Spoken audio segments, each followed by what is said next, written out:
All right, Nick, thanks for joining me on the podcast. It's kind of funny. It's taken us so long to actually get on together. Yeah, no kidding. It's been a couple years now, eh?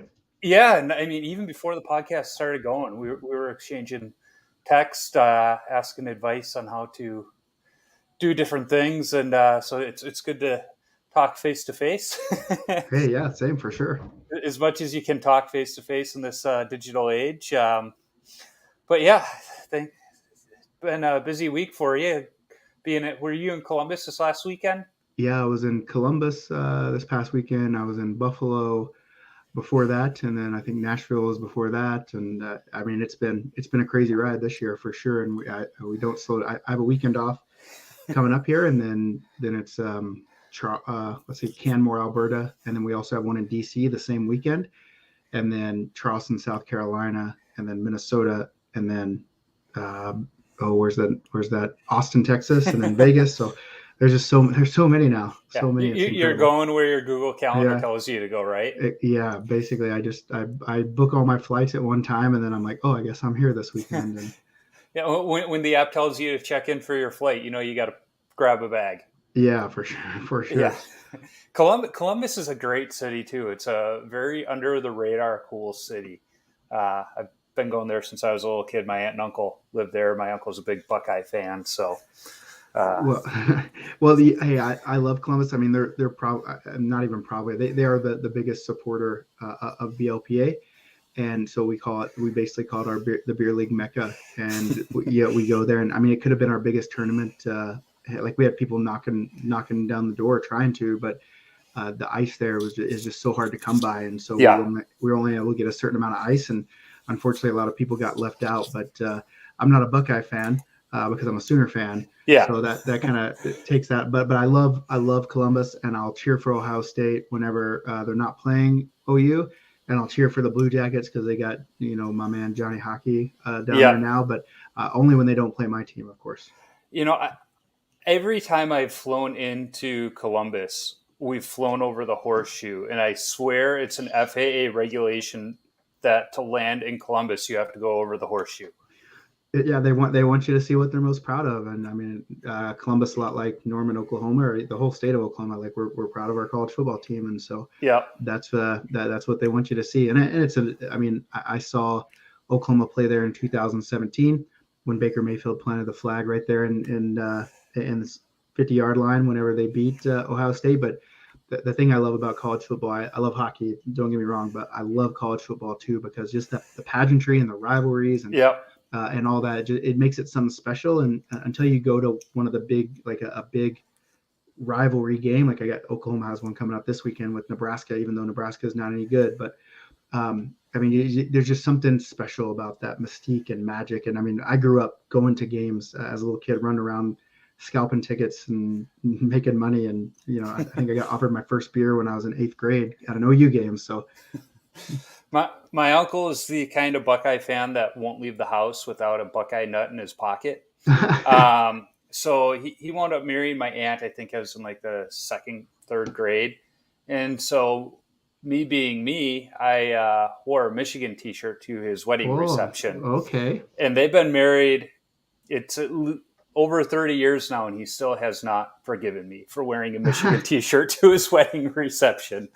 So has he taken you to Buckeye Donuts? I think we've been there. Yeah. Now, Yeah. what he has done, he's a beer connoisseur like myself. So when I was there last, we went to the Brewdog Brewery. Okay. Yeah. Um, yeah, that was a fun one. We I hadn't been at his house for 15 minutes before he looked at me and my dad, and he's like, "Let's get in the car." And he didn't tell us where we were going. We weren't even out of the garage yet. And I asked him, "So how far is it to the brewery?" He goes, "How do you know where we're going?" I said, "Well, I like beer, and you like beer, and Dad likes beer. I'm pretty sure I know where we're going." He's like, "Yeah, it's about a 15-minute drive." So have you been to our bar there? Have you been to our bar? No. So I have not. So I've really only been there once since I've been of drinking age. Oh, I went there okay. a bunch as a kid. So yeah, I almost went to school there, but decided not to. Anyway, I had no Well, our chance to bar's play a hockey there. it's a complete hockey bar, right? It's all Yeah. hockey inside. Like they literally like one of the booths is a penalty box, basically, right? It's a crazy place, and the people that run that, Michael and Natalie Dar, they're great people, huge BLPA supporters. As a matter of fact, when we said, hey, we're going to do this draft there, and they said, hey, I don't care what it takes, we're doing the draft here at our place. Mm-hmm. And they're just, it's a good people, it's a good bar, and it's right outside the arena, of course, so Yeah. it makes sense, right? I'm sure my uncle and my cousins have been there. For sure. One of the reasons I chose not to go to college there was because at the time they only had one ice rink in the metro Ah, area. gotcha. Because Okay. the Blue Jackets, the Blue Jackets were in their infancy still, but they only had one rink. And it's like, no. So I went to school in Minnesota and kept playing college hockey and all that fun stuff. Yeah, now they got a lot of rink. I mean, they got They what, do. five at least, and six if you count the one at the ice house where the Blue Jackets practice, which is where we played this Yeah. weekend. It's awesome sheet ice. Yeah. So let's back up a little bit. You mentioned you grew up in Oklahoma. You were a baseball player growing up. You weren't playing hockey. Nope. When did you discover the game of hockey, and why the heck did it take so long? I mean, listen, like I've always loved sports. I mean, I think that's kind of when I started BLPA. It was I'm in hockey now, of course, but I wanted to be all sports, and I grew up Yeah. playing baseball and football. I mean, that's what you do in Oklahoma, baseball and football. And so, like in Canada, where I live now, when they're little, you give them skates and a stick. And when I was little, they gave me a football and a baseball bat and said, go do your thing. Yeah.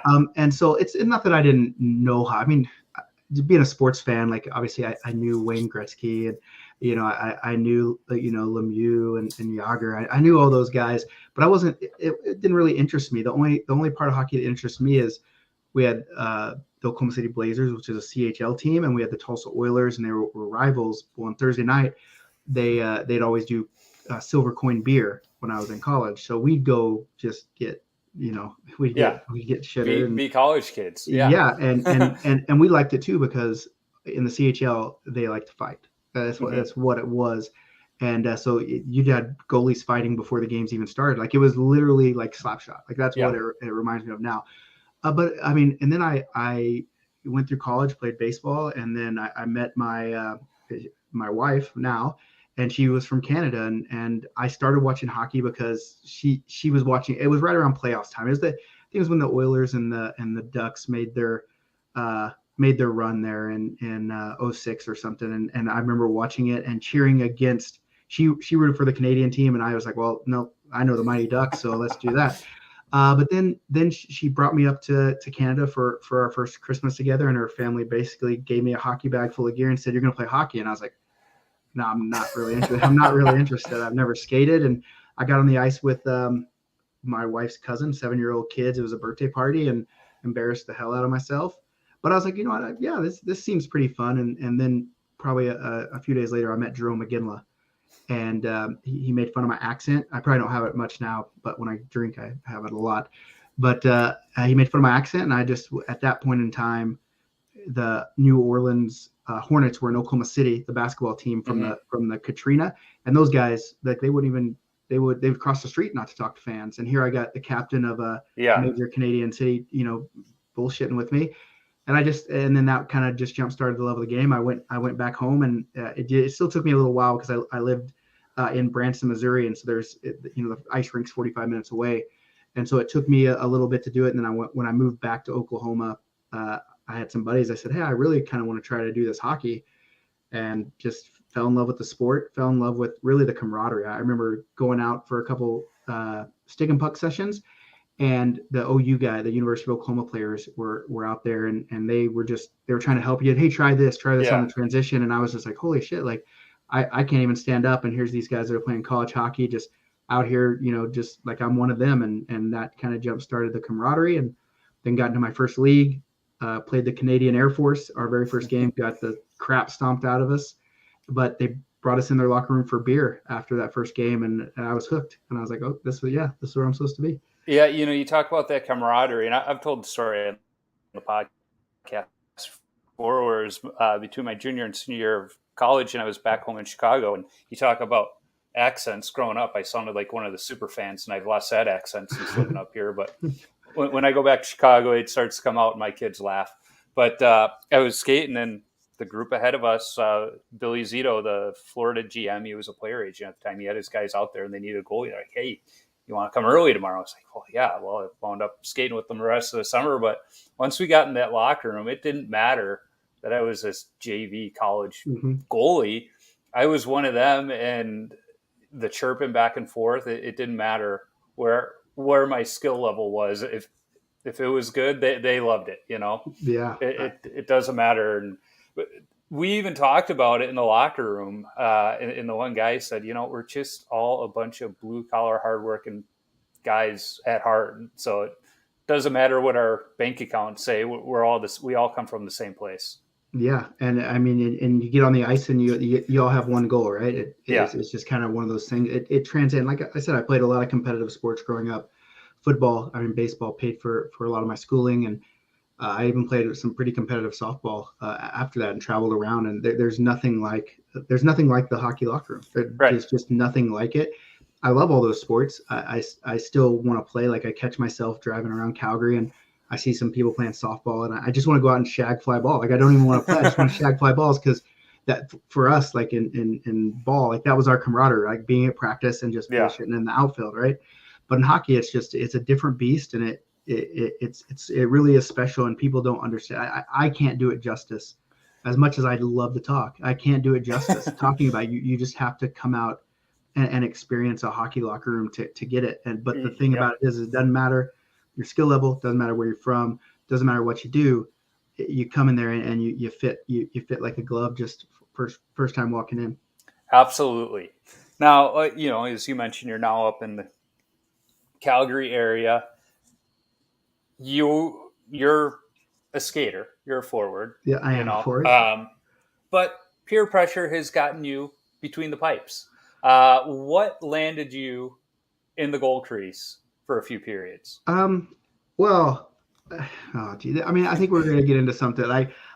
First off, there's this misconception in the beer league community that I hate goalies, and nothing could be further from the truth.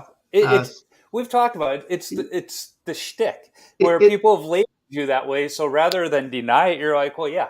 Goalies are scum. They don't pay. What's wrong with them? They don't skate. I think that I think that humor sometimes is lost on a few people. I know I have a lot of goalie friends, obviously, because I do a lot of beer league stuff, and some of them get it and some of them don't, and it is shtick, and I love goalies, and we couldn't play hockey without them. But my response to goalies is like, you also couldn't play hockey without players. What would you guys do? You would just stand at opposite ends of the ice and look at each other's gear, which is basically what you guys do anyway. Yeah. Well, but there's that great Steve Carell video where he's practicing by himself. Yeah. Which I don't know if you saw when I put the video out. It was on my 40th birthday. I had the day off, and my kids are like, we should recreate that. So we did that on the backyard rink, frame for frame, that whole thing. I did see that. And I think that's the thing. Like for me, like I've been doing, this beer league stuff and some media stuff for a long time. And I know that some people are going to take some things way more to heart than other people. But I also know that everyone needs a villain. And if I have to play the villain for the goalie, I'll do it. But just know, I respect all goalies. I've jumped in between the pipes when I was challenged. It wasn't pretty, but I've done it. And listen, I'm not like I've never won. I'm not a goalie that's never won a game. Like I played 5 games in my life, and I'm 2-3, and I think that's pretty respectable. First 2 games I ever got into, I took a shutout into the third, and I thought, God damn, this is my calling. I was like, I'm just a natural at this position, and I didn't get the shutouts, of course, but I won the games like 5-2, 5-3, or something like that. But then the next 2 games, I gave up 11 and 10 goals respectively. And that's when I knew I couldn't be a goalie, because those first 2 games when we were winning, like my team's patting me on the butt, telling me good job, like they're all about it. But when I let in 10 and 11 goals, they wouldn't even look at me in the face. It's rough. It's rough when you give up that many. So I respect goalies. I understand what you're going through. But someone has to play the villain, and someone has to be polarizing. And I guess that's just kind of what I've been labeled with. But just know, for all the goalies that are listening to the show, Nick from the Beer League Players Association, he does love you. you can hate me, it's okay, but I do love you, and I do think you should pay. But that's just me. That's just personal preference. That's Well, just personal. I'm glad you're not my team captain because we had our first game last night and everybody had to pay him, but I didn't. But see, you know what's funny about that is like you say that all the teams that I'm on, the goalies never paid. So it's like, and I was the team captain. So Yeah, like I'm saying it, and for me, it's always been if you expect to play for free, that's where I think that's where yeah, a lot of and you bring up the I pay this much for the gear, and like I've even done comparisons in gear, and it's not as lopsided as one may seem, not but like anymore. No. yeah, no, we had a goalie that he paid full price, like he just came in and he paid, so we're like okay, cool, like Spencer's Yeah. a cool guy, he pays, like no one's gonna say anything, and then he came to me one season, he said, hey Nick, I'm gonna have to bail out of this season, I can't afford to play, I'll find you another goalie. I went to the boys and I said, hey, Spinny's, well, I think he lost his job or something. I said, Spinny can't play. He can't afford to play. And they're like, well, what the fuck? Like, we'll just pay an extra, I think it was an extra 100, I think it was, yeah, $100, extra $100 so Spinny can play. And we're like, Yeah. okay. And that went for 2 or 3 seasons. And he came back and said, okay, I can pay again. And we're like, just pay half price. If you want to feel like you're a part of it. And so for me, it's not even that goalies should or shouldn't pay. It is always to the team, but it's just the expecting to play Yeah. for free because you're Yeah. not like if you're good and you're gonna go out and win championships. And I don't even give. Can I cuss on the show? It's fine. Okay, I don't even give 2 shits about winning at this point in my career. I really only care how rad you are in the dressing room and the jokes you tell and if you're a good Yeah. person. And so if you have that, I don't really care. And if the team wants to front you, then that's the team decision. That shouldn't matter what I say. Well, and that's always been the thing with my beer league team. They don't charge goalies, but I've always let the captain know, like, hey, if need be, I'll pay my way. He's like, Yeah, no, or we're or I'll happy you bring show beer. up, and when I can't, I find my own sub.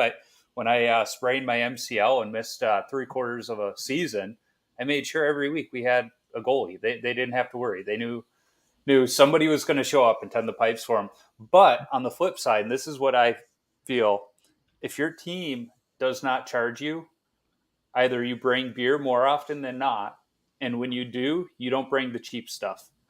You bring something a little bit better.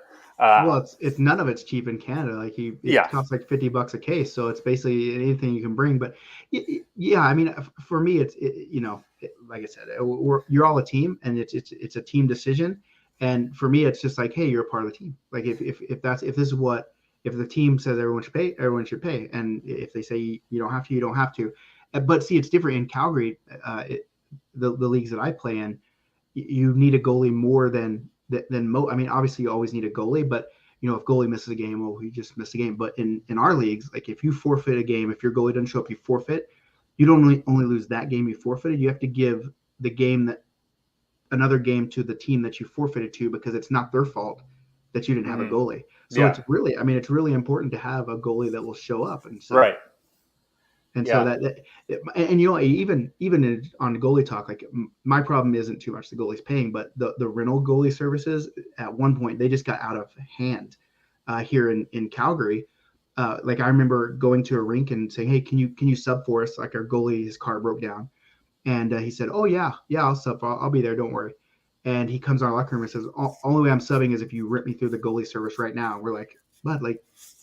No, like you literally told us you would yeah, sub, and so I actually have more of a problem with the rental goalie service than the yeah. whole goalie should pay debate. Right? I just want to say when I say goalie should pay, it's probably more for engagement than anything else because I Yeah, know that if it's a slow day in the BLPA, I get that'll get it going. Yeah, that's the old tried and true. I can say, God, don't you think goalie should pay? And then we'll have a whole day conversation. And it's always the same. And I just sit back. I'm like, all right, there we yeah. go. I got it done. Any way to start a firestorm in the BLPA is talk politics, religion, or goalies paying. Yeah. I mean, I don't even like the politics and Yeah. religion. Like that's one of the things. Like if goalie's paying, like at least you can Hey, give sound arguments. But the hey, other we, stuff, no one we has all believe in God late in the game when we have a slim lead. Yeah, just please don't. I'll pray. I'll do anything. We don't know which one it is, but we all believe in one. Exactly. So you play those 5 games in goal. What surprised you the most about the position? You know what? I mean, I knew this because I always hear people saying like how much you actually skate Yeah, in your little area. Like yeah, there's a ton of skating. I don't think people realize that. I mean, because you look at like let's see how I came up and found out about hockey was the Mighty Ducks. yeah, And who did they put in net? They put the fat, unathletic guy in net yeah. because put him in goal. He's a Even big, in the new one, they have the fat kid in that. exactly. And so, like for me, the one thing that if you were coming in and you want to know what's one thing that most people don't know about goalies, if they're not goalies, you have to skate a lot, and you do have to actually be somewhat athletic to succeed in that position, right? As a Yeah, beer leaguer, I mean. I was just talking to Steve Carroll, a local goalie coach, who he was saying the same thing: is how much skating is involved in the position, but it's different skating. So much of your skating in a game is north south, and ours Mm-hmm. is east west. Mm-hmm, It's for just sure. different skating. Yeah, and yeah, and just like the push out, like you don't until you like actually get in and try to go into a butterfly and stopping the first shot. I feel is pretty easy. Like that's an easy thing to do, but Well, the you hard weren't part. playing in my game last night because they No, were all okay. like tic tac toe passes. It was beginner. It was beginner hockey. Okay, this is. But like the first shot is a fairly easy thing. It's straight Yeah, on, straight coming to you. But then if you let a rebound, like to have to find it and then make your way to that is where it got me. yeah, no, So. totally.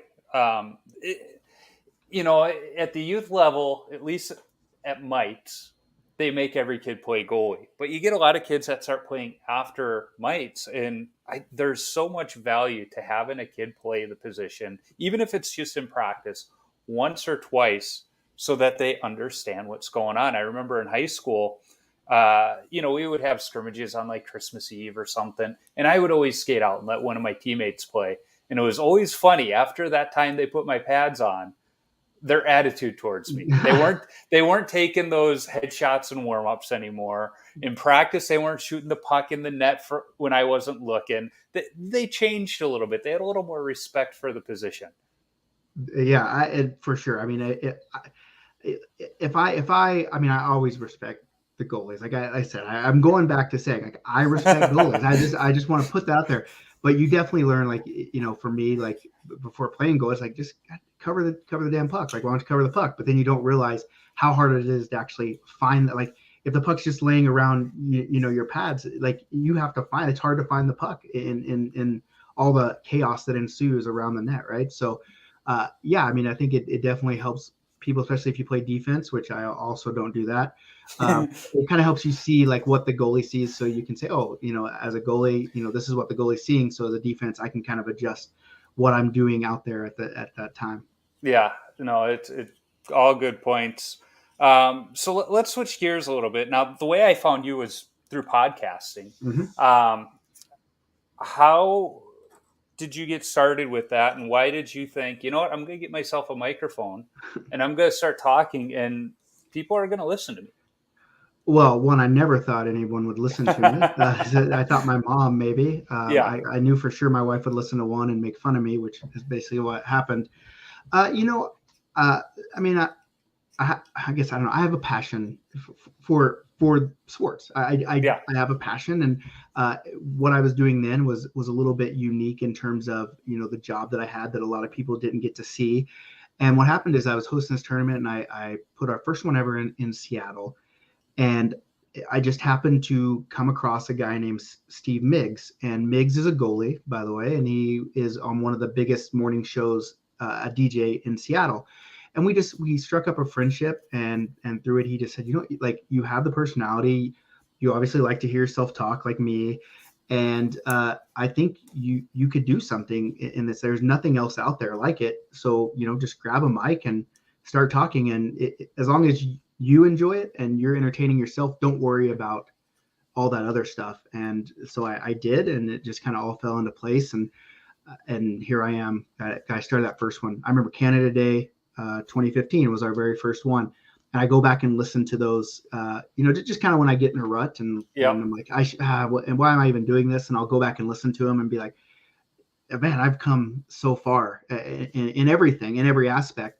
And yeah, it's just, it's just one, like, it's just kind of for me, like, I hate to say like artist or anything, but it's just kind of a way to express myself. And now I can use it as kind of a sounding board, and now that I own my own business, to kind of test the waters on some of my ideas, because I have so many ideas. Like I have yellow notebooks full of ideas that I want to do, and so I'll write them down and I'll circle back, and then I'll mention them, and if I can get some engagement around it, then I can say, okay, maybe there's something here. Yeah.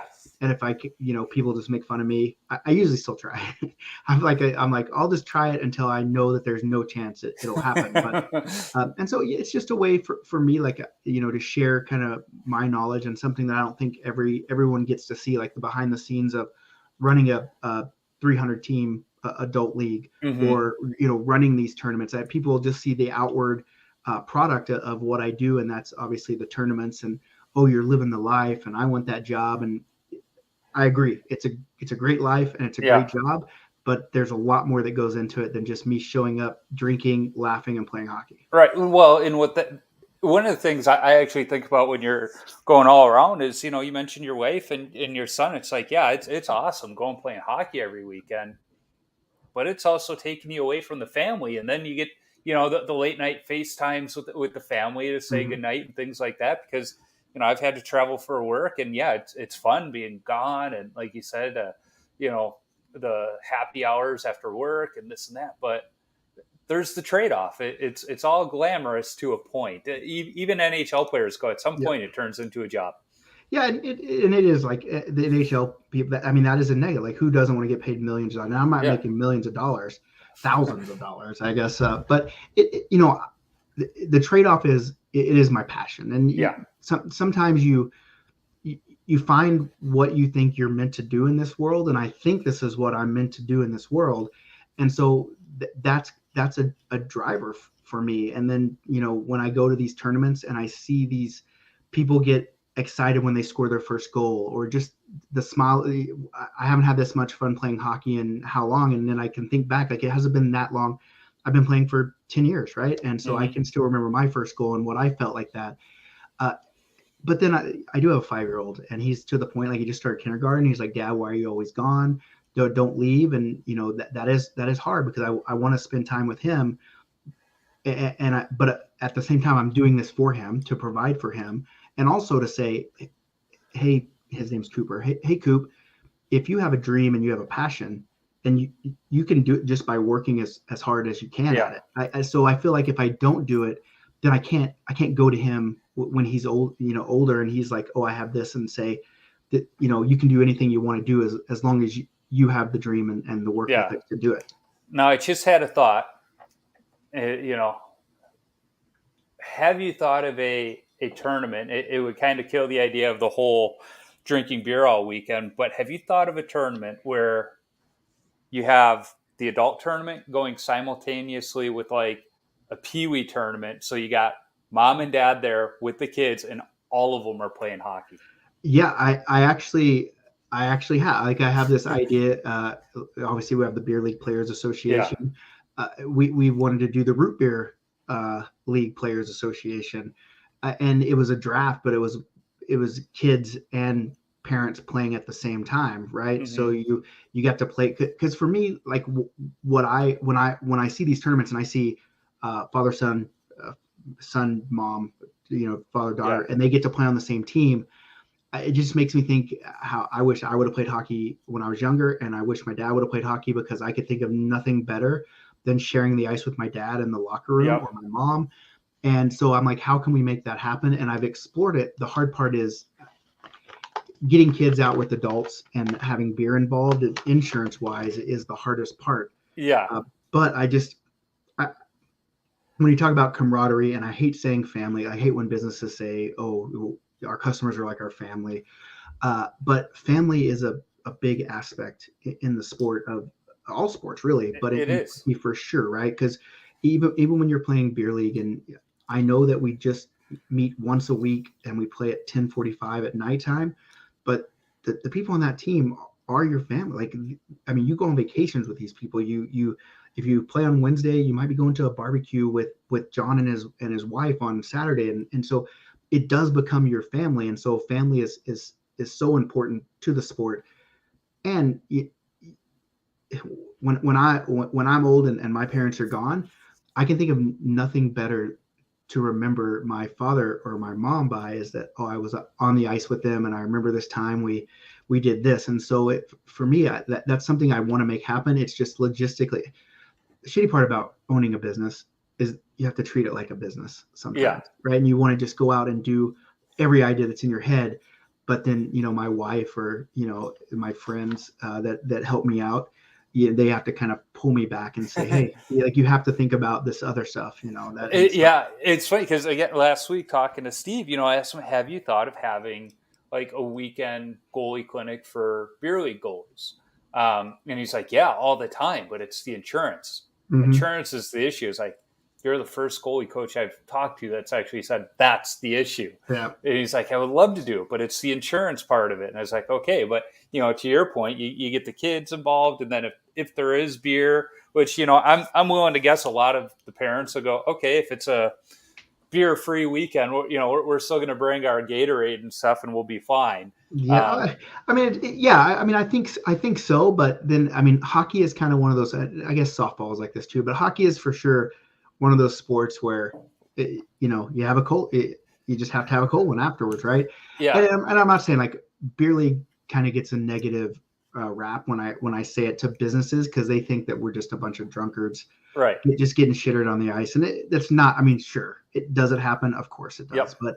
But that's not, for us, beer league is more of a term of endearment and just kind of an all encompassing thing that just says, hey, it's just a bunch of adults Yeah. and, we hang out in the parking lot or the locker room. But I mean, insurance is definitely a killer. And it's the same way with women's hockey, right? Like it's for women, it's hard for some of them to play with men, not because it's not equality and all that stuff, but men and Pure adults are just physics. bigger. Yeah, Yeah. they're just bigger. So you have a 230-pound guy falling on a 140-pound girl or woman, you can hurt people. Yep. And that when I talk to women, because for me, it's always like I always want to have the conversations. And so one conversation I always kind of have with women is in Calgary, the Saha, which is the women's league, like they play the early times and the guys get the late times. And I'm like, well, like if we want to all be equal, why are we all playing at the same time together? And that's the thing is like, hey, we would love to, but if you fall on me, Yeah. it's going to hurt a lot more than me falling on you. And I get that part, right? And so like you have to think about that. But I mean, I still like I can remember when I was a little kid, and I still do it in minor hockey. Like the dads will play the kids. Yeah. Just The father-son scrimmage, game. right? But that's a big memory. And if I can get that happening in the draft concept, because for me the whole draft concept isn't even about the hockey. Hockey is second. It's more the social atmosphere. No, I do think you should explore the idea of the draft concept where parent and child cannot be on the same team. They It, must be on mm-hmm. opposing Well, teams. that's what I mean. That's probably the number one question I get from beer leaguers is, okay, I see all this social media stuff. It looks like a blast. I want to be at this thing, but I want to play with my friend. Is that possible? And I say, well, it's not impossible, but I can't guarantee it because Yeah. the draft. I mean, there is some, there is some ethics with the draft. I can't just say, hey, you go play with him because then that just throws off the whole Right. randomness of the draft. If you're different skill levels, or if we have a lot of your skill level, we can put you in different rounds. But part of the fun is that you come to these and you don't play with people that you know. Right. You make new friends. Exactly. I played it. I know Landon from Soda Stick, and I played Yep. in his Soda Stick Hockey Classic, and that was part of the fun was getting to meet the Yep. new people on my team. And remember the first year, we had two gals on the team, and we had a couple hours between our last game and our championship game, and most people were drinking, and I'm so bitter that my team, which wasn't sponsored by the brewery, just about everybody got shit faced. And then the team we played, sponsored by the brewery, came to the game sober. I was like, how does this work out? But there were two girls, they were friends, and they were just drinking. And the one friend's like, all right, you need to stop because we got a game in 90 minutes. And if you want to be able to skate, you need to stop now. And I'm in the locker room. They come walking in. The one's just upset, like, I can have one more. She's like, no, you can't. You're too drunk. And she looks at him. She goes, am I too drunk? I was like, I just met you yesterday, I really don't know your tolerance, but you seem like you should stop. But it was just like, at that point, it just kind of looked at me like we've been longtime friends. Um, but yeah, I just had another idea because I had Jen Lee, the goalie for the U.S. Paralympic team, on. Have you thought of having a? It would probably wind up being a. I know you did the veteran tournament, but have you thought about doing a warrior tournament for sled hockey? I think that would be a very interesting thing. It would be. I think it'd be cool to get some of us players that aren't in sled Yeah. hockey to do it with them. But I've tried sled hockey before. It's not easy. No. It like you literally like. I always joke like at these drafts, like I'm tired in warmups. But like this one, like people don't realize like how much endurance and stamina it takes on your upper body to get Yeah. yourself around the ice. It's hard, but I think it would be a pretty cool. I mean, I think the hard part is, I mean, look at our group of 23,000 beer leaguers now, Mm-hmm. and we struggle filling up tournament. Like we're going to be in Minneapolis, and our numbers are really low, and it's surprising to me that we are really low in the state of hockey. But it's just the same with sled hockey. Like, how would you feel that would be the one thing that would concern Right. me is how would you fill that kind of stuff up? Because we have struggles even with 20 24,000 beer leaguers around the Yeah. North America. So Well, when you told me you were having troubles filling up the Minnesota one, my first thought was, oh, did he schedule it for Deer Opener weekend? was it deer opener?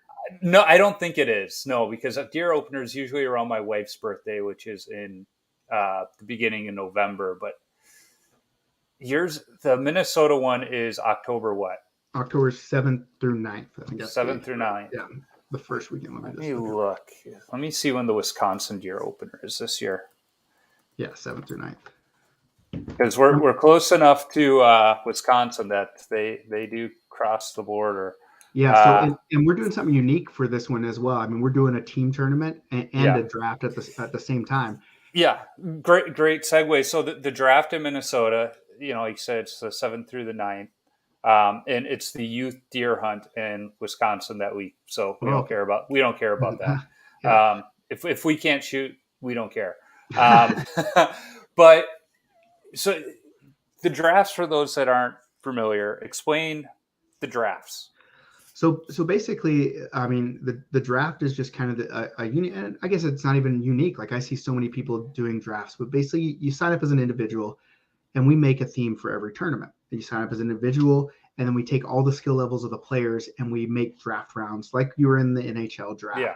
And it doesn't matter where you are in the draft, where like no one knows unless you just know the players there. You don't know what the ringer round is, and you don't know what the beginner round is. Mm-hmm.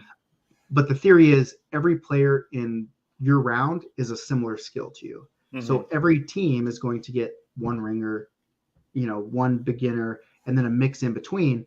And then if you take it and the theory holds, then you have a tournament that is completely equal in skill level. And it doesn't always work like that, but just look at Columbus. Like I played on a team, and Saturday we were 0, 2, and 1.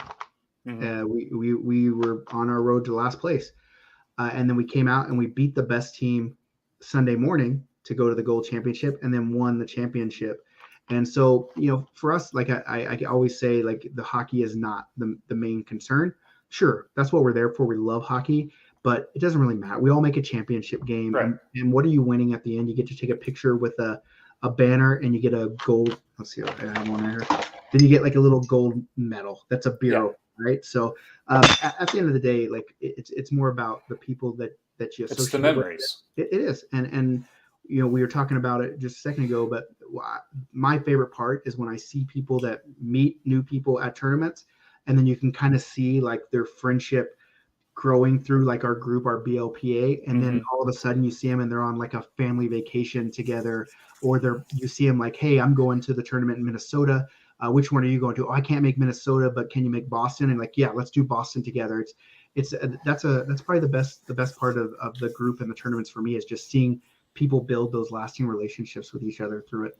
So you simplified the draft a little bit, and it's not as simple as, okay, in this round, these are the players available. Yep. How how do people pick the players for the next round?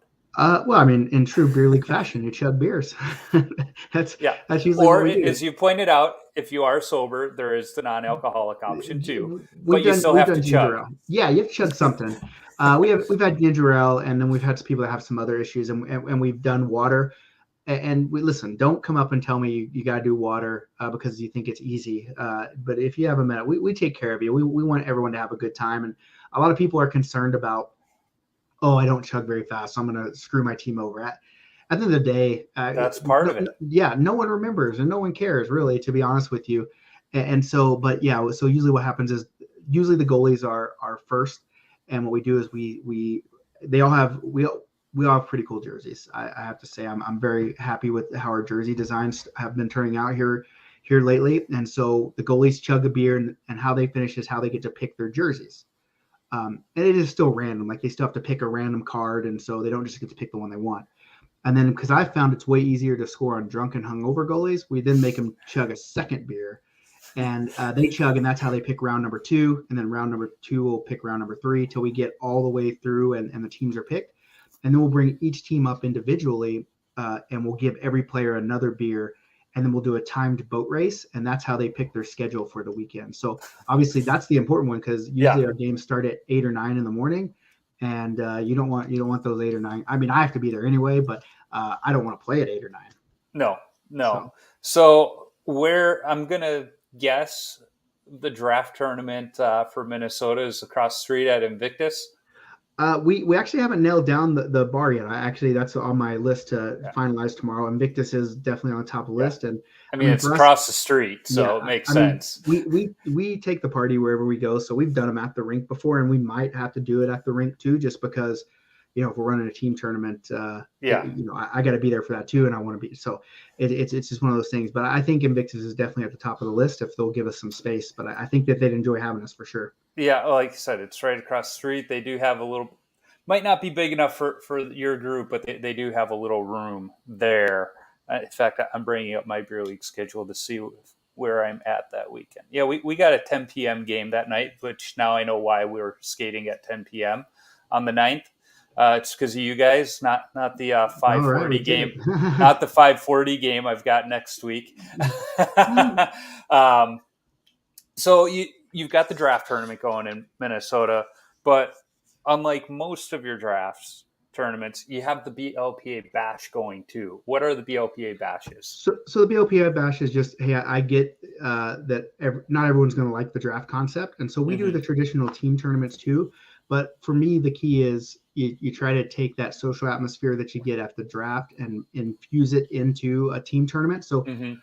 it's a traditional team tournament, but on Saturday we do we call it the barbecue kegger. Basically, we provide beer and food all day, and people, we encourage people to just sit outside with other teams. Like, don't sure hang out with your team, but bring your other team over. And Yeah. and to be honest with you, Minnesota is kind of where I started cultivating the idea for The this, solo because cup tournament. the walleye chop actually Oh is where yeah. I started, and just having that whole. And so I've always been chasing creating my own walleye chop, and it's sad that they're gone. But I'm Would trying. But upset a lot of people.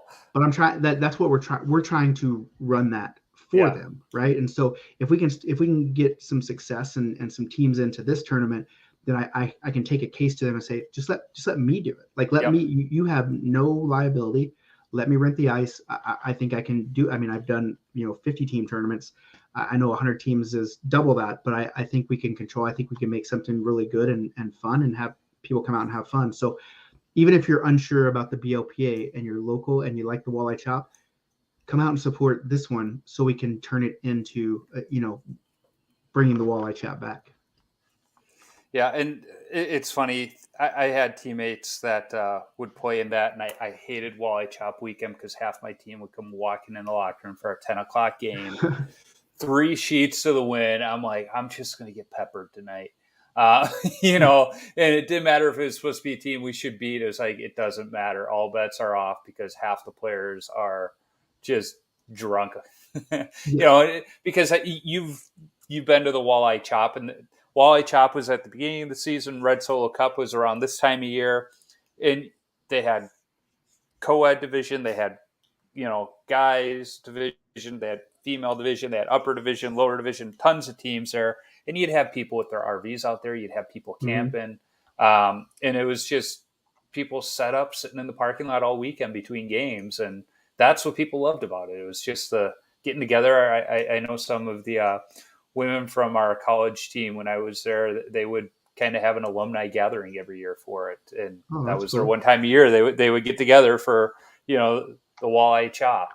Yeah, and it's sad that it's kind of gone away just because of whatever reasons. But I mean, I would love to at least have the BLPA involved in reviving it a little. I mean, I literally my favorite part of that whole tournament and is I can remember sitting there and they brought us out because of the podcast that I was on, and we were out there just feeding people shots and sticks, and then we're just sitting around and we have a little campfire going, and then we just hear and a little Zamboni, remote control Zamboni pulls up to it, and the door pops open and it says have a free beer, and you just reach in and have a beer, and there's just a team, and I was like, wow, this is rad. I love this. It's Yeah. incredible. And so I hope we can kind of get, I mean, like I said, registration for both has been pretty low, surprisingly to me in Minnesota. I mean, we've tried a lot of things. So anyone that's in the area, like we probably have about a week before we have to, make some drastic decisions Yeah. on I've what we're been going to do seeing for the it. But sponsored ads on social, so you're I you're know getting you're we're getting the getting word there. out. That's for sure. Yeah, so hopefully we can get it. I've tried to been working with the rink, but like I said, I think a lot of it is the rink. Yeah, rink's a business too, right? They Yeah. they want to lessen their liability, and I completely understand and get it. And like I said, sometimes beer leaguers get a bad rep just because there's beer in the name, and they just think we're I all getting didn't hammered. even pay attention yesterday when I went to the rink. Have they put any signs up around the I, rink for it? I mean, I sent flyers. I've sent. I think his name's Pete. I've Yeah. sent Pete some flyers, and he said he'll spread it around, and so that's basically you do what you can do, and Yeah. and see I'll what have they to do. check when I go there on Saturday since I'll be of more sound mind because it's not so late at night. It'll be light still when I get there, but I know they sent the email the league every now and then. I'm surprised they haven't sent an email out saying, "Hey, in their Yeah, newsletter." yeah. He said he had, and but I don't get it obviously. So That may um, have gone to the team captains though too, yeah, and yeah, it was I'm team not a captain. team captain, so Okay, yeah, it was I definitely don't team I don't captain. want that responsibility of collecting money. Yeah, collecting money, but and that's another thing. Like when you talk about goalies and paying, if goalies aren't gonna have to pay, I don't think team captains should have to pay either because it's a pain in the ass. It's a lot Yeah, of work. No one understands how much because you're the liaison between the league, and not only do you have to hear the league, and their complaints and what you need to do and not do, but you also have to listen to your players. Then you got to collect money from them, and it's just team captains are very definitely not respected enough in they my opinion. they are. I know up here we have the Hockey Finder League, and I think the team captains. So everybody for Hockey Finder, it's kind of a cool concept. I know Hockey Finder. Yeah, you register as an individual, and they just kind of spread people every year, so you're not on the same team. But the team captains, they get a break every year, and they get a gift as well. I think one year they got like uh, backpacks, just Okay, yeah, something, yeah, which is cool. But it's like, yeah, they know it sucks, so they take care of those people yeah, because they want them to keep doing it. And I sub every now and then for Hockey Finder, and it's interesting. That was a Hockey Finder skate where I'm sitting in the locker room before the game, and the one person offered me a pregame beer. Is like, well, yeah, I find I play better when I have one beer before the game. It calms me down. And she tosses over a stout. And I just Ooh. looked at her. I was like, do you want me to stop pucks tonight? Like, I'll drink it after the game, but I am not drinking this Yeah, before the you can't. game. Yeah, you have to have like the pregame set of beers and the postgame set of beers. There's definitely an art form to it. You can nothing too heavy before the game. Yeah, like either right before a game or right after a game is when a good, cheap, light beer is perfect. Yeah, oh, Uh, for sure. but it's like once you get out in the parking lot, then you bring out the nicer craft beers. But it's like, yeah, don't be tossing me a stout right before I get on the ice. Now, it was delicious. I will say that. I drank it after the game. It was amazing. I like my stouts. The one thing we haven't talked about yet is your podcast, the BLPA Big Show. The quick elevator pitch. How would you explain the podcast? I always explain it as, it's a bunch of beer leaguers just talking draft experience shenanigans and life around the Yeah, league. I think it's an extension of the locker room. So basically anything that you'd hear in the locker room or Yeah. the parking lot, that's what our show is about. And it's really just trying, for me, like I love going to the rink. I hate leaving the rink, and I hate leaving it because uh, I know, I could be bullshitting with my friends somewhere, right? And so Yeah. we try to take that idea to it, and it's evolved a lot. I mean, there's a lot of draft talk because I do a lot of them, right? And that's my experience right now. But we're working like I actually was in Minnesota, as a matter of fact. I flew from Calgary to Minnesota, and I was on. It was after the what's the James Halinke, or what's the whatever the big scouting event that was here in Calgary just a little bit ago, and all the scouts were on my plane. And so I got to have a conversation with a couple scouts, and I've talked to a couple of them and coming on my show. So I definitely want to start adding a few interviews in, Mm-hmm. and not necessarily like, your show's basically, it's a goalie centric show, and you talk Right. about people's experiences. I want to talk about things that beer leaguers normally like. I'd like to talk to an agent, and I'd like to find out all the inside information, and not even like the stuff that people know. Just just talk about the questions that we have as beer Yeah. leaguers towards an agent, Yeah. or a What's scout. the weirdest thing you had a player want in his contract? Yeah, You know? and just some stuff like that, and then even with the scouts, get to the nitty gritty. Are you ever going to show up at our beer league games? We need to know this Yeah. because we got a lot of donkeys that think you Scouts. are. Yeah, scouts in the stands. And so I actually have a funny bit idea. Like, I have so many ideas about bits, but one of them is I know a couple of those guys, right? Yeah. Those guys. We Uh, yeah. and Yeah. Softball guy. We yeah, all know him. yeah, you always hear, oh, there's no scouts in the stands, but I want to actually put a scout in the stands, and I want him to do a scouting report of Daniel, the French Canadian goalie that puts up 15 goals in the beginner division, and then I want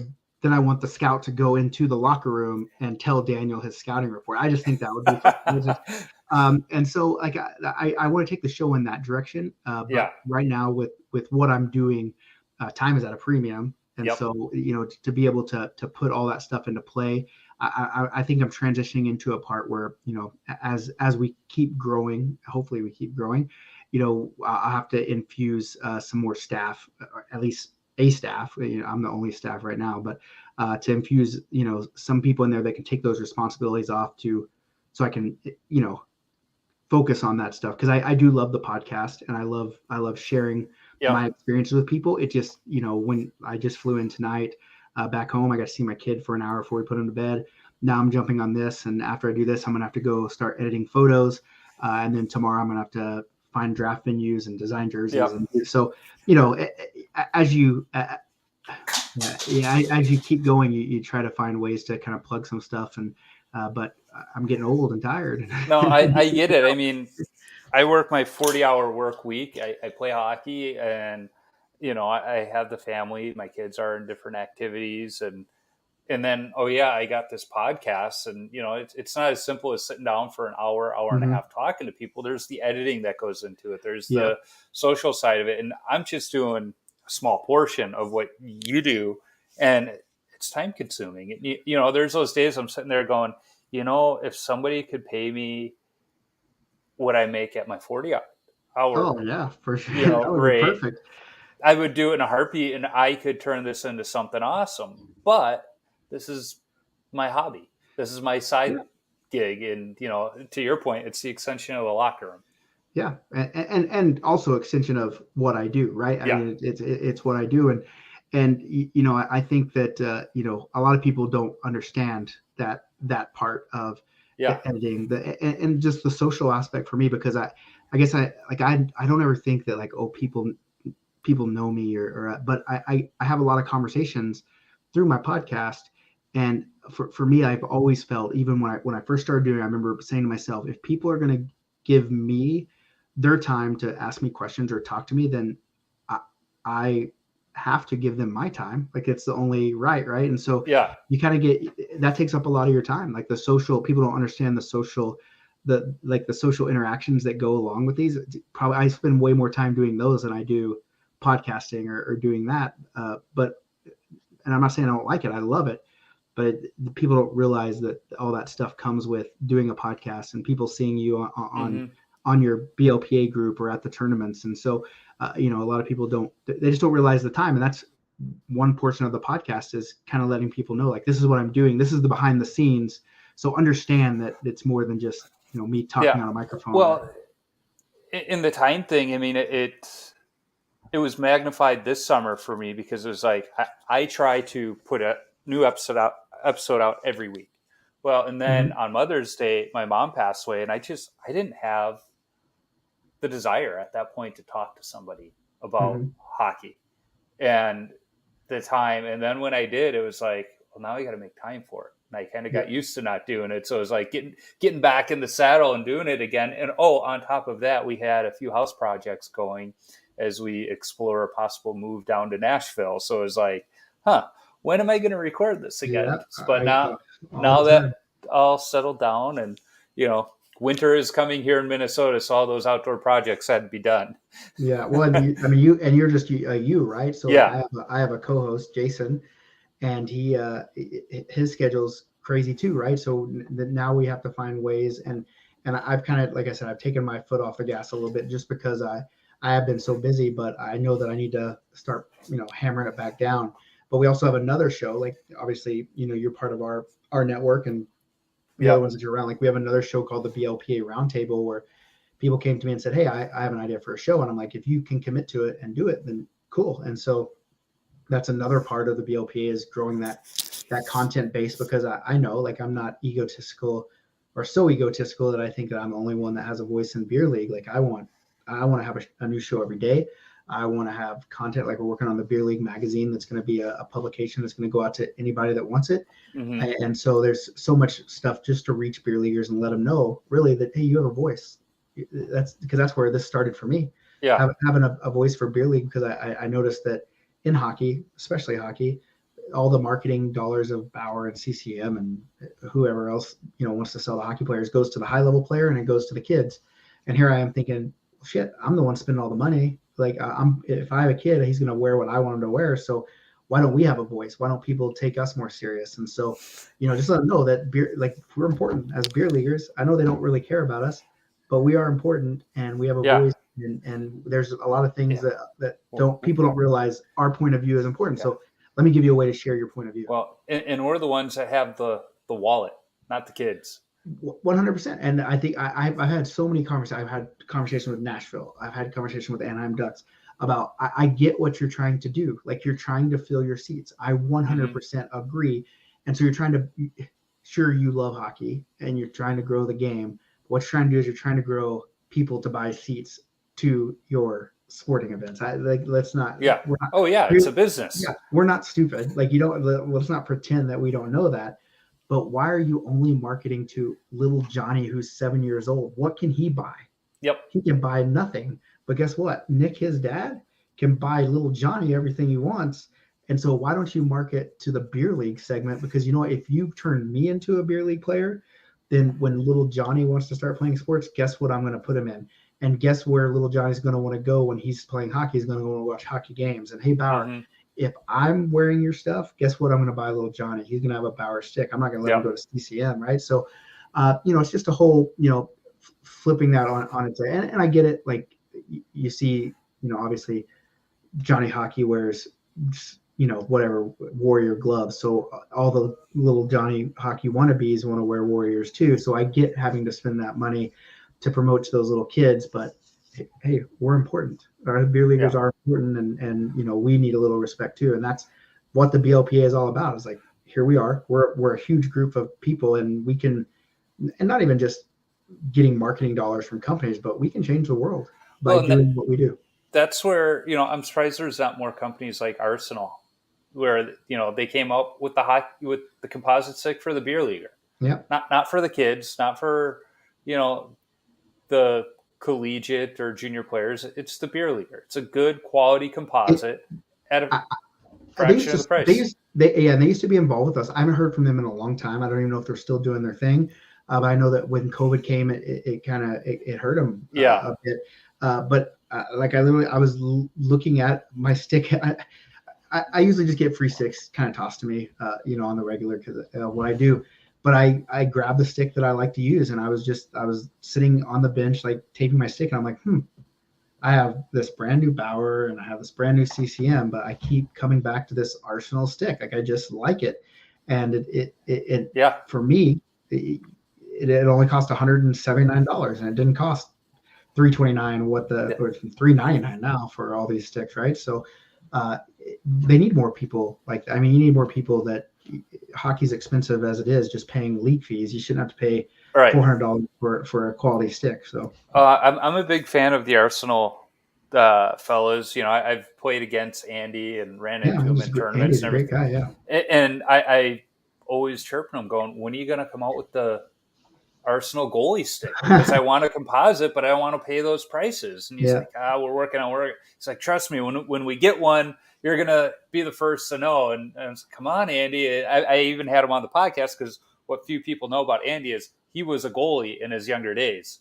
I didn't know that. So, yeah, I haven't talked to him in probably about a year. But yeah, I was this summer. I think I was going through Twitter and just kind of sent him a random tweet like, "Hey, what you up to?" Because they were never very active on Twitter, but whenever I would send him a tweet, he would usually fire back. But yeah, we first played against each other in that first Soda Stick tournament, and we were going back and forth the whole time to where it was no surprise that we faced each other in the opening game of the tournament with the amount of back and forth we had going. Yeah, I mean, and they're good guys, and for me, like I always say, like, as beer leaguers, we got to support people that support us, and they support beer league. They support the crap out of beer league. Really, I mean, they do. That's what they're for, right? So. Yep, they do. All right, so you've listened to enough of my episodes. Sometimes I wonder if you do because you couldn't remember who Eddie Belfour was and that I had him on the podcast. That's just goalie stuff. Yeah, I was talking about him the other day in your episode. It revolved around drinking, but I'm like, we should get the hockey booze. Like, let's not mess around with regular stuff. Let me grab it here real quick. Because I had him on, I mean, he even sent me a bottle of this whiskey there. How do you like it? So I'm not much of a whiskey drinker, but you know what? This stuff's good. It goes down smooth, and once it's available in Minnesota, I'll be picking up more. Yeah, I mean, he has that, and then there's like the high stick vodka, which I think he's up in Edmonton. Mm-hmm. And so, I mean, you try to gravitate towards that stuff that, especially with what we're doing is you want to support those little guys that are kind of trying to break it in. And obviously Eddie Belfour is not a little guy, but no, in terms of just trying to use hockey as a vehicle to promote the game, promote what they're doing. And so I love seeing stuff like that. Yeah. But as you know, I end every episode with 10 questions, same 10 I've asked every single guest. And the first one, and this can go back to your baseball days too, because baseball coaches are pretty crazy at times. What's your craziest coaching moment from your playing days where a coach just lost it? Actually, it wasn't crazy. It was actually me as an umpire and a coach. And I remember it was Little League. It was girls softball. And this girls team was just beating the hell out of it. They're beating the brakes off this other team. And I'm just like, God, what a bunch of jerks. Like, what's going on? This coach, you look down there, and then finally I had to walk up to him and I said, "Hey coach, like, what about taking your foot off the gas here?" And he pulls down his sunglasses and he goes, "That's not how we were taught, was it, Nick?" And it was a guy that I grew up playing baseball with my whole life, and we were on the same team.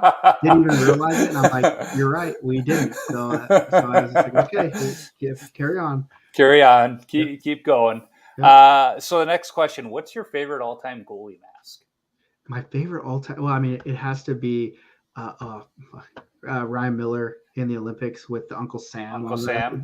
With the flexing. Just because I'm American. I live in Canada, so everyone thinks we're patriotic, egotistical assholes up here anyway. So you always like I love the country, and that's just to say no, they would be destroyed in a fight. They I get it. Like, I see the differences. Like, we were always taught as growing up, like, hey, America is great. This is why. And when you get older, you realize that some of that stuff was more propaganda than it was truth. Yeah. But I still love where I come from, and I think we get a bad rap with the egotistical, overly patriotic thing. I just think it's, hey, like, this is how we are, and this is how you are, and I try to tell Canadians, like, you guys are safe here because you got the biggest, baddest military Yeah. right below you, and we don't want anyone, you know. When it's because of you that you win 2 world wars, then you can be that way. You know, Back to back champs. yeah, undefeated. Um, I thought you were gonna say Kipper and his great skull mask, being the Flames fan, but yeah, I that love Ryan Kipper. Miller Vancouver mask was pretty sweet. Yeah, I mean, listen, I love Kipper, and listen, I still think Kipper could play the game today, and but I'm happy with Markstrom. But we had a pretty bad run of goalies Hmm. up until we signed Markstrom. But Yeah, Kipper's just one of those guys where he's you always hear goalies are weird. Goalies are yeah, weird. They're just weird. And Kipper is just weird. Like all he wants to do now is smoke cigarettes and fish. yeah, Like I don't even think he wanted to play goalie when he was in the NHL. I think he just wanted to smoke cigarettes and fish. Like it. And so I love Kipper. I love that attitude. And there's been some sightings of him around Calgary, but I think it's kind of starting to be more like Elvis sightings. I think they're fake, but they're like, oh yeah, I saw Kipper doing this and this. funny. So, what's your favorite rink to play at? Now, this is interesting because you've been to a lot of them. I've been to a lot of them. Um, I, God, there's so many. I mean, favorite rink I've been to is Tokyo because I always wanted to play hockey in Japan. But it wasn't anything special. But if we're going to talk about like a special rink, it is the Richmond Oval in Vancouver, and the reason it's special is because it was used for Vancouver Olympics. It was a brand new building. It was where they did the long track speed skating, and it's just like it's a gorgeous building. Like the ceilings are like 50 foot high, and you look up, and it's made out of like old. There's like a pine beetle infestation, so they had to get rid of a bunch of trees, and instead of just burning them, they refashioned it into the roof for this place. Oh, cool. And it's 2 Olympic-sized sheets that's surrounded by glass. You have to ride an elevator up to the rink surface from the locker rooms. There's basketball. It's just a beautiful facility, and I like it because of the elevator. Because I wanted to fill that thing with fog one time. Like I get a fog and come out. Never made it happen, but I will eventually. But it's just it's probably it is the most beautiful rink I've ever seen. I've ever played on. I haven't got to go out there since probably 2019. But it's an unbelievably gorgeous building. Now, you talk long track speed skating, and you might remember the name from our youth, but I think I'm a little older than you. But the American speed skater Bonnie Blair. Yeah, she's from Champaign-Urbana, where the University of Illinois is. Oh, okay. And they used to have a billboard just outside of Champaign, and it was the Illinois State Police, and she's skating by one of the radar, and they said, this is the only speeder we will let get by us. It's just kind of like a slow down billboard, but it's like just a fun little marketing campaign with the Illinois State Police with the local Olympian. Yeah. In fact, the rink I worked at in high school, we had the North American Short Track Speed Skating Championships, which sucked because we had to take all of the glass down from around the rink, and those things aren't light. But like Apollo Ono was there skating, I got to see all those, and it was titled the North American, but it was really a world short track speed skating championship. Why they didn't have a good explanation to why they call it the North American, because they opened it up to everybody, but it was really cool to just see these world-class speed skaters and so fast. Like they're just coming in and out. Nobody took notice of them, but we had them at this random rink in the suburbs of Chicago for a week. It was pretty cool. Well, I think that's why a lot of pro players like to play in places like LA or even Florida, where no one really knows them. They can just kind of go, like they're superstars in their own right, Yeah, exactly. So what is your favorite stick that you've used? The favorite stick I've ever used, the Easton S19. Okay. When you started with Easton, I thought you were about to say the Synergy. No, not the. I like that one. And then my very first ever pro stock stick was it was a Bauer X60, but it was just a repainted XXXX. Yeah. Okay.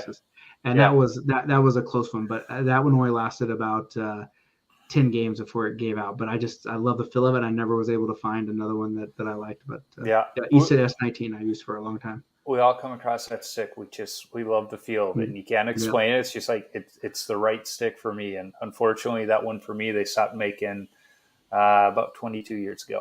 Oh wow! So, that's another Base. Like Base made some custom sticks, and I really like those. And now, I mean, I don't know. I haven't heard from Base, and however, I don't think they're doing anything, but they always had as a matter of fact, they had, I can't remember what it was. Maybe it was the Savoy. Mm-hmm. But they had it, and they sent out an email one day saying, "Hey, we're going to get rid of this one, but we have enough material to make some without graphics." And so I ordered like 20 of them, and I'm down to my last one, and so I don't think I'll ever be able to get another one of those. Yeah, I used to love the Bauer Reactor 5 goalie stick. It was just a great stick. And so many goalies I talked to that use it, they're like, oh my God, yeah. I remember I was talking to Ron Tugnut, and he's like, I used that stick. It was great. Yeah.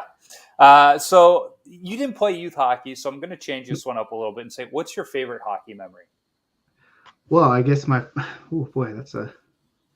I mean, I keep going back to Japan. Like for me, I'm a big goal guy, and Mm-hmm. so I set goals, and then I try to reach them. And what's weird about this goal is I just had started playing hockey, and uh, I had an emergency appendectomy, and I when we got out of there, I'd probably been playing for maybe a month, and when I got out and got healed, my wife just said, um, "So what's the deal with Japan?" I'm like, what do you mean?" And she's like, "Well, they put you on the morphine or Demerol or whatever it was, and all you talked about was playing hockey in Japan."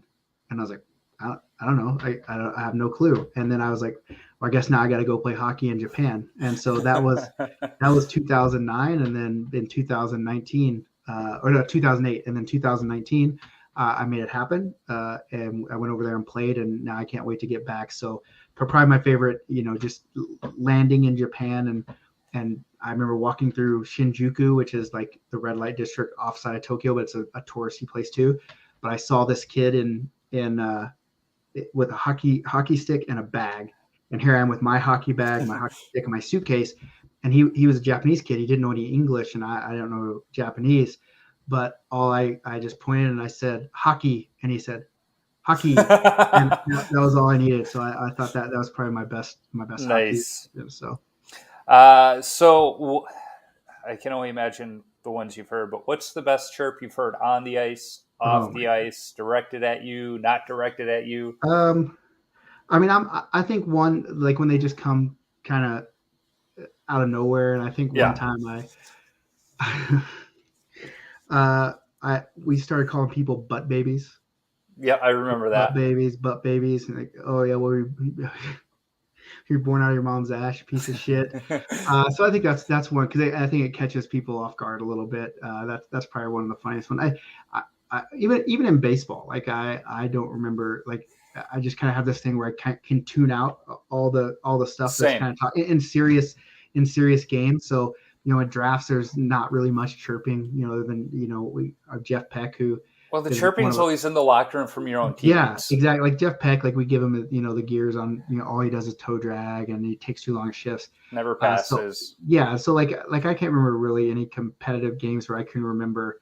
Uh, I can remember. I remember one time in high school baseball, like a guy threw at me and hit me, and then as I was walking down the thing, he just gave me a little crybaby, and then the next time I was bad, I hit a dinger on him, and when I was walking around the bases, I was just giving the old crybaby.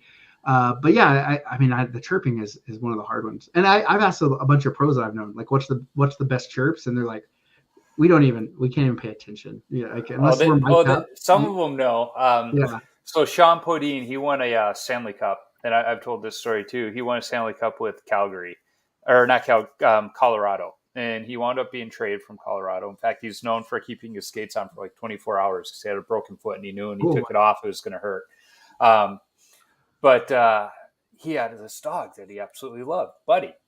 And so when he was traded, I forget where he was traded to, but first game playing the Avalanche again, he's skating by the bench, and one of the guys is like, "Hey, Sean, Buddy's a homosexual," and he's like, and I heard this not from another hockey player, but from Sean's cousin, was one of my neighbors. He's like, Sean was just like, that made no sense. It's a dog, like, but it just caught him at where he's like, what the heck? He's like, I had to just go to the bench and get off the ice because it just threw him off.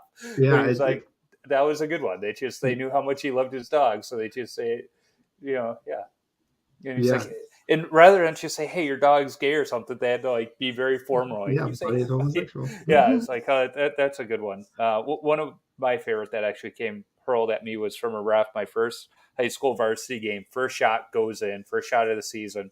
Ref comes up to me, picks the puck up out of the net, stands up, looks at me, goes, "Well, you got that one out of the way." I was like, yeah, I did. He's like, yeah. Yeah. Let's see how the rest of the game goes. Yeah. And I wound Thanks, up playing bud. good the rest of the game, but it's like, you got that one out of the way. It's like, thanks, Stripes. So what's the worst post-game beer you've had? Oh boy. Um, I had a guy, and listen, I love chocolate milk, and I like beer. But this guy said, "Oh, we'll combine them both, and we'll have a chocolate milk beer." I just remember like drinking it, and it had a okay flavor, but my stomach was messed up for like 4 days afterwards. Like it just wasn't. So now I won't do any activity and drink chocolate milk beer. Although there was one in Pittsburgh that I had just at a bar, a chocolate milk beer, and it was really Yeah. good, but I would not drink it before or after hockey. So yeah, a good chocolate milk stout, which I don't.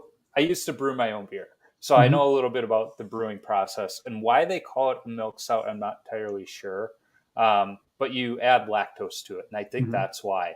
Mm-hmm. But yeah, a good chocolate milk stout. But yeah, after a game, it's got to be a while after the game. In fact, Yeah.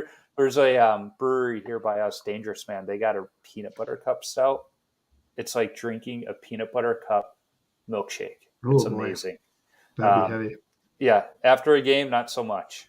Not going to drink that one, but any other time, I'm all over that chocolate milk or that peanut butter cup stout. Um, when you tape your stick, you go heel to toe or toe to heel. Heel to toe. I like. Yeah, I mean, I do heel to toe for sure, but sometimes like I don't score many goals, and sometimes I'll be like, if it's been a while, I'll just start doing weird stuff. Like I've done it. Like I've not put any tape on it. I've put the one strip. One time I put out a fire with my stick and the tape was burnt, and then I scored a goal. So it was incredible that happened. So, but usually if I'm going to tape it, it's fast. It's just heel to toe and be done Yep. with it. Yeah. That, for goalies anyway, is the majority. So you might be more of a goalie than you realize. Yeah. What's your favorite number to wear and why? Number 10, Chipper Jones. And you still haven't gotten him on the podcast yet. I've tried. I've done like my. I tried to go to a field one time with Chipper Jones. I remember my buddy brought me out, and I was on the field at a Cardinals game. I had this big ball. I wish I had it here. It's a big official Major League Baseball, and all I wanted, I had it for like 5 years. I just wanted Chipper Jones to sign it. I tried to get on the field, and it didn't work. I tried to go see him again, and it didn't work.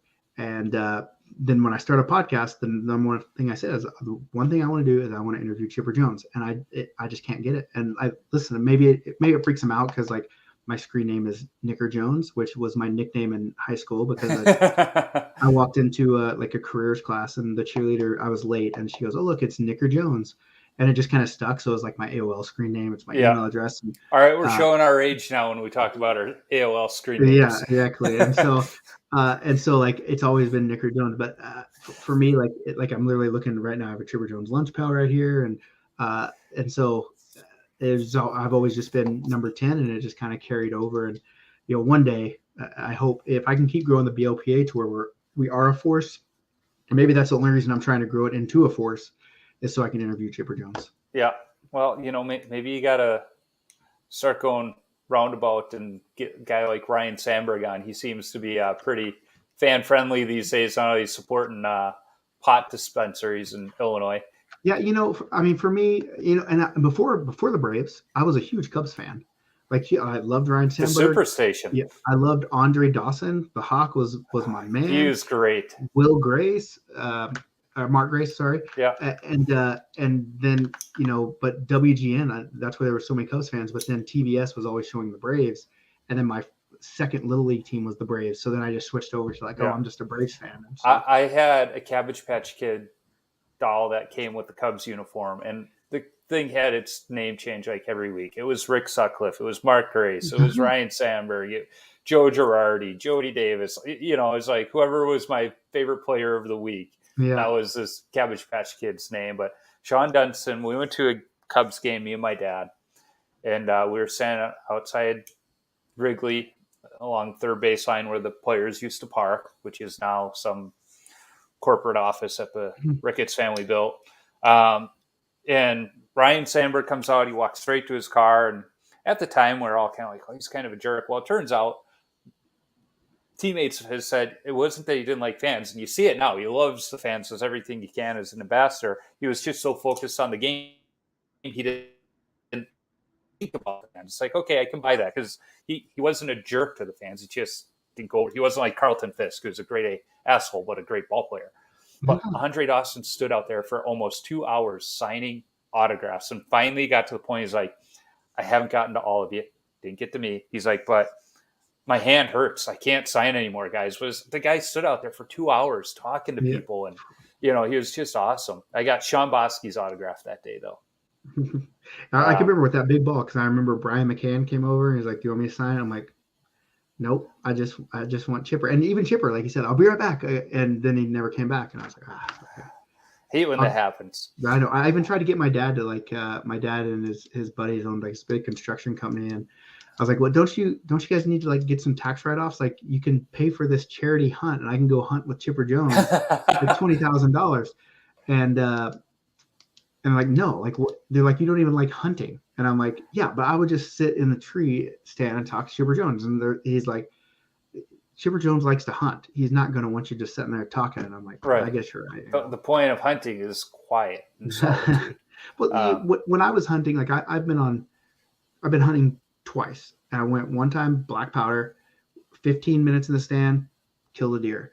I went rifle, 10 minutes in the stand, kill the deer. And I'm like, what? This isn't hard. This is too easy. And then the third time I didn't see anything I think I was out there for 4 days and didn't see one thing. And so I was like, this sucks. I don't want to hunt anymore. So I grew up in Chicago. We had to go to the zoo to see cows. Okay. So I didn't hunt growing up. I didn't fish. When I got to college and kids were like, you don't fish. I was like, we had one lake and you didn't want to eat the fish out of there. But when I met my wife 22 years ago, my father-in-law, he's a hunter, fishes, all this stuff. He has threatened to take me hunting for 22 years, but we've yet to go. So I think at this point I'm pretty safe. Now we've done shooting and stuff like that, and I've surprised him with my shooting accuracy and proficiency with the gun. And he's like, didn't expect that out of you. He's like, well, I am from Chicago. We got to know a thing or two. But yeah, I've yet to go hunting, but I have enough friends that do that. I always get good venison every year if I want it. And we've even got a couple restaurants here nearby that all they serve is wild game. So that's really nice too. Yeah. I mean, that's what I just really want for jerky. Like I love jerky. Like you've probably seen my jerky reviews and stuff. And I just want it for jerky, but then I'm also not a fan of waking up early. So being in a tree stand before the sun's up is not my idea of fun. My in-laws used to have a hobby farm. They had like 20 some odd acres, and they had this awesome gnarly tree at the back of the property line that like it went down into the ground and came back up. It was just cool. And my brother-in-law would go out there every deer season, and it was great because the deer would follow the fence line. At dusk, you'd have like 25, 30 deer walking by. My brother-in-law would go out there, sit in the tree all day, and we could always tell when he was about to fall out of the tree because he fell asleep because he just starts going, and jerking back. And we're like, yeah, there it was like a 6-foot fall into like a bog. So it's like he fell onto cushion. So it wasn't, but it was always funny that it was like, oh yeah, there he is. He's going to fall. He never got the deer when he was hunting out there. But it's like, why do you even try? And he's like, I don't know. So the last question, what advice do you have for young goalies? Oh boy. Well, which one do you want? Nick the villain or Nick the both? Nick the villain is pick another position. I guess a real piece of advice is, listen, I know you love being goalie, but try both.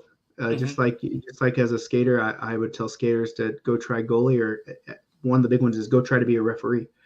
Yeah. Because you see things differently when you try different stuff. Don't get stuck in just the rut. Even playing baseball, playing all the other sports, I'd always want to try different positions. Like I was never a pitcher, but I wanted to pitch just to see what pitchers were thinking. When they were up there pitching. I can remember pitching in high school and just getting lit up. But I just want to try it. Like, let me have a game. Like, it's a summer game. It doesn't matter. And I just got lit up. But I could kind of get a more understanding of that one-on-one. So I always say, try as many of the different things as you can. Don't just get stuck in, oh, I'm just a goalie, or oh, I'm just a defenseman, or I'm just a player. I don't need a referee or whatever. Like, Yeah. try it out. Figure out. You can probably learn a few things, and you might find something you like better. Yeah.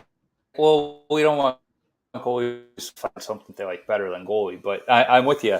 I started as a squirt. If I wasn't playing, I was skating out, and that was invaluable to me. One, it helped me with my skating because, as we said earlier, north and south versus east and west, you become a stronger skater, Mm-hmm.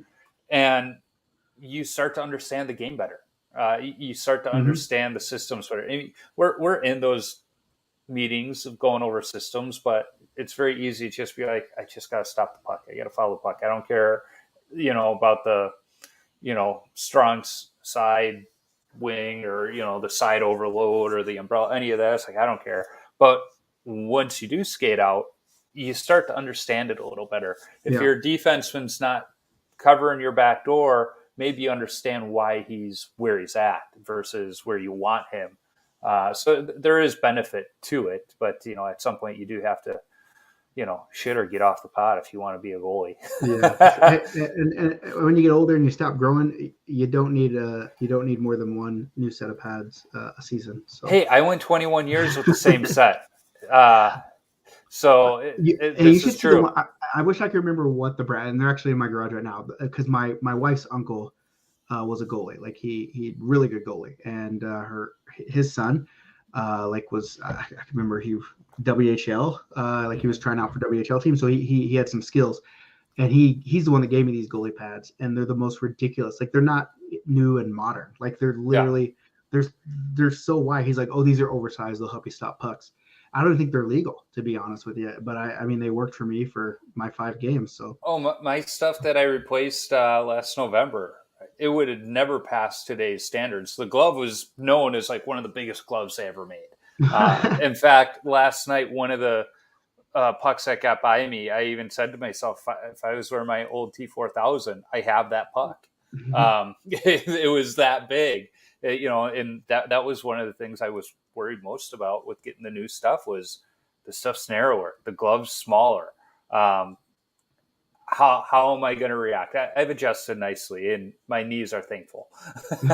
And there's not as many leather straps on the back of my pads. I did go with two just for nostalgic reasons, but yeah, I'm liking it. But Nick, thank you for giving me 90 minutes of your time. Oh, no, my pleasure. I know we could probably keep talking. I'm sure we're probably going to coordinate seeing each other when you're in Minnesota here in a couple weeks. Yeah, for Since sure. we're probably going to be at the rink anyway, you'll probably Yeah. be cleaning things up Sunday night as I'm getting there because I'm that goalie. I still get to the rink an hour before my games. So Okay. If I'm not, I'll stick around and at least say hi if yeah, that's all we get to see each other. So I do appreciate you having us on here, and I appreciate you being part of what we're trying to build with the BLPA. And as always, anything I can do to help, you just let me know, and I'll keep doing your thing. And obviously, I'm not an actual goalie. Just those 5 games no, doesn't qualify me. hey, So you keep being the goalie's voice, and I'll keep playing the villain if that's what y'all hey, need. you've put the pads on, you've tried it, and the other thing too is you weren't just after one game like no, you're like let me give it Well, no, I the won good those first. college try. I won the first two. It was the one after I lost. I didn't want to play. Yeah. But you know what? Like last night, we just got shelled. The team we played, they had some new blood on it. They were fast, and their passing was crisp. And it wasn't like they were beating me on. Well, they were beating me on the first shot, but it wasn't the easy shot. It was the Yeah. cross ice. I can only stretch so much, and I can do the split. So that's saying something. But Yeah. it was like, okay, but after the game, it's like, all right, guys, well, that was fun. I'm just a little upset nobody remembered beer in week one of the new season. Well, yeah, Like, that's not a good team. Get out of that one. yeah, I mean, we didn't score our only goal until like 90 seconds left in the game. But, Oh, after the second period, it was already out of hand. I looked at the guys like, hey, as long as nobody has a heart attack in this last period, it's a victory, boys. And that's what it's all about. this brings a question that I guess I can ask you as a goalie because I'm not an official goalie, so I can't answer it. you're getting beat, whatever, you're down 10-0. Mm-hmm. Would you rather players keep coming in and shooting on you, or would you rather them take their foot off the gas and just dump it in the corner and play out the game? It depends on the game. There's been times where we're down like 8-1 one game, and I just make a nice save, and this guy looks at me, he's like, "Dude, let me get one here." And I Mhm. told him, "It's like, look at the scoreboard. Like you guys already have a few. Those are the games where I think I stopped like 54 shots that game, and we lost like 8-2, 8-1, 8-2, or something. And it's like those games, I'm despite what the scoreboard says, I'm in a zone, keep them coming. Like last night's game, they were coming down on a 3-on-1 with 30 seconds left, and I knew they were going to do the cross ice pass. I'm like, just take the shot. Don't go Yeah. for the pretty setup. Luckily, the guy missed the pass, but it was like, look at the scoreboard. Yeah, Look where you're at in the game. I mean, well, I didn't like. I mean, there's one I remember we were playing in Ann Arbor, and our team was clearly way better than the other team. And this guy, we're up 7 goals or something. It's last minute of the game. A guy comes in and tries to dangle, and I just poke the puck off a stick, and it's at their blue line, and I look up and it's just me and the goalie, and he sets up, and I'm like, am I supposed to go shoot on him? Like I don't know what to do, and so I go down there and I'm not even like I don't make a move. Like I just just shoot it like glove, like top corner, and I go bar down, which that doesn't happen. Like it's not like I was aiming for it. It just happened to be that way. Yeah. But then I'm like, am I a dick because I just did this to this guy, or am I not? But he did square up. Like we made eye contact. I'm like, well, what am I supposed to do? But then I see goalies that are maybe lower, less skilled, and then people will come down and they'll just skate out of the net and be like, just have it. And it's just like, that's kind of a dick move on the goalie. Like, I mean, and maybe that's where not being a beginner goalie is, it might sound a little cocky, but, I played competitive for a while, at a decent level. And through that, you learn through adversity. To your point, you were talking about when you were umping and you talk to the other coach who was an old teammate of yours, like, hey, how about you let off? Well, that's not how we were brought up. So coming up through the ranks where teams didn't do that, like you learn how to deal with it. And in those games, as a beer leaguer now, I don't focus on the final score. I kind of chop it up into 2-minute games. I'm like, all right. Or in a game like last night's, let's just stop the next shot. Yeah, that's a good one. Yeah. I guess it's the person too, right? But we always say like run up the score, and I'll say, well, like it's kind of shitty to have someone just stop playing, right? Oh, you're not good enough to even to have this guy play me. Like what's going on, right? And like you said too, it's the player too. I mean, there's the guys in our league that they're playing down because they like the group they play with. I mean, that was me when I first started skating with this team. I didn't belong in the league, but I liked the group. So I did. One of my teammates from college, he was on the team. He was a pretty good forward, but he only played defense. But if we needed a goal late in the game because we were behind, he'd get us one. But if he were the one to make that poke check move and then go in and go bar down, that's kind of a dick move. Yeah. But it's knowing the player. I mean, there's games where we're getting blown out, but they have that one guy on the team that can barely skate, and then he gets the shot, chance to take a shot. That's different. Like he's trying, because he doesn't get that's his skill level. Yeah. But if it's the clear ringer, then it's like, come on, dude. Like cycle the puck, move it around. It's all situational. In my opinion. And I would say like their goalies, like they want to see pucks. Like if they rob you, you're up 8-1, and they have a glow save and they windmill it and then kiss the puck and give it back to you, they're gonna remember that one. Not those other 10 they let in, right? Well, I made a sweet glove save last night. It was one of those where just a guy got I was on my right side and they passed it out to the left and the guy shot, and I just made that nice stretching. I didn't do the full windmill, but it was the stretch, and had to posterize it almost, the Statue of Liberty we used to call it, where you just kind of hold it out there. No, I think the windmill needs to be used more in beer league. I need to see more windmill. Like if you're going to make the save, let me know you made it. Let me know you made it. Just wrap it around. I don't care. Or if you're on my team, I tell my goalies that all the time. Windmill, let's see it. I'm known for stacking the pads too. It's like if I'm going to play beer league, I'm going to stack the pads. And it's funny when my teammates, they've gotten used to it, and I'm playing with this group for I think 6 years now, and they still love it every time I do it. Yeah, But no, even I when I do love it it too. against other teams and just stone somebody, like they love it. Like Yeah, like you see they like a Tim Thomas, like Patrick Wall, like yeah when those guys did it, like I like to see that. I want to see personality in that. And if you got to stack them, if you got to windmill it, let's see. yeah More goalie personality is where it's at. yeah. So well, again, it's getting late. We've been talking a while, so I know you've had a long travel day. I'll let you get some rest, and Yep. we'll be in touch. And I'll probably see you here in a couple weeks. All right, thanks, Joe. Hey, thank you for All right, having me, and keep doing what you're doing, buddy. Thank you. all right. Have a good one, Nick. All right. Hey, you too. Thanks.